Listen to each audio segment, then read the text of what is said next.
So we had a bond hearing today and a PC hearing today. I think that the relevant things that were said today that I thought were fascinating were that it took 3 months to build a case. And I think the reason for that was because the statements that were given on the evening that this occurred were very questionable. I think the way that the statements were made, what allegedly was witnessed and what wasn't witnessed, I think gave great pause to the FBI. The FBI doesn't take 3 months to arrest someone if they believe everything that was said on the night that it occurred. They were involved the first night and then nothing happened for 3 months. In addition to that I thought was quite embarrassing was that an FBI agent says they don't have the resources to keep their eye on an individual. This is allegedly an individual that committed a crime that they then didn't watch to see if the guns were present, if the jewelry was present. And what didn't we hear today? What we didn't hear today is there is no contract, this mystery contract. They have no contract.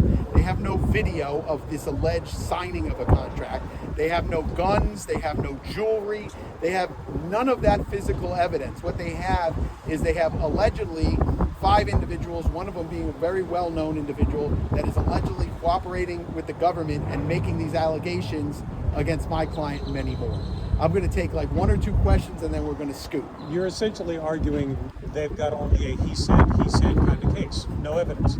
Correct. Is that fair? Yeah, it's very fair. I think that this is it's a he said type of a case. I mean, obviously there's 5 individuals on one side. What we're missing are the other people that were present in the room, right?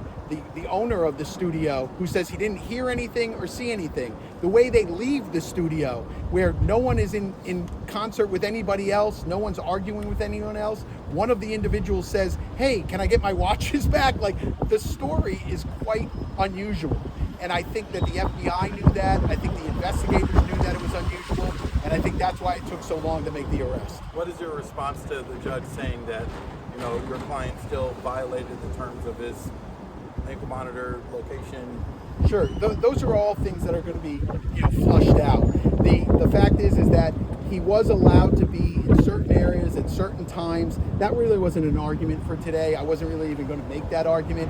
My main thrust of today was to really push on the evidence and see exactly what they had and when they had. How about this? How about the individual who wrote the complaint, who actually drafted the complaint, who was sitting in the courtroom, who's only been an FBI agent for 4 years, does not take the stand. They put someone else on to say what she wrote in her own complaint when she's sitting in the courtroom. And that's done quite often in gamesmanship, because they don't want to put a rookie on the stand and be measured by our legal team. How far away is this from trial? Oh, who knows? We're going to get discovery. We'll take a look at their discovery. They're going to say it's ongoing. I mean, think about it. They had 3 months to get this stuff. They had 3 months to get warrants. They didn't get warrants that night. They didn't get warrants the next night. They didn't get warrants the next month. They didn't get warrants the month after.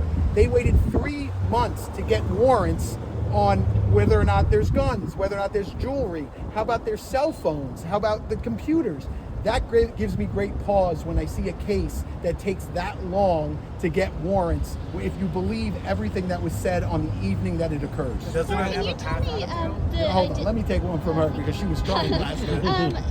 Can you say anything about the identity of RD, and then you also spoke about a social media post he had made? Correct. So, listen, I don't like when the government puts initials in and everyone takes a guess who they are. We all know who they are, right? I'm not going to say it's this person or that person. That's not my job to do.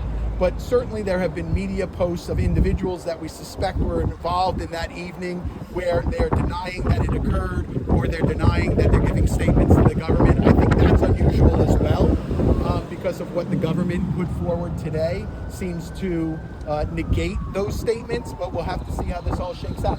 Listen, guys, Sam and I have had many, many cases together, right? We just finished a case a couple of years ago in San Francisco on the Cash App murder case.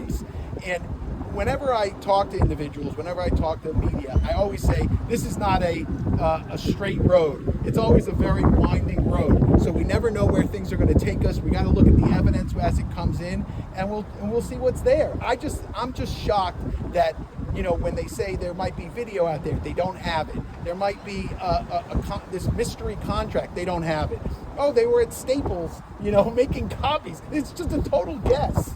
So, like, we're not here to guess. I'm here to look at the evidence, to weigh the evidence, and to make the best decision based on that evidence. What your client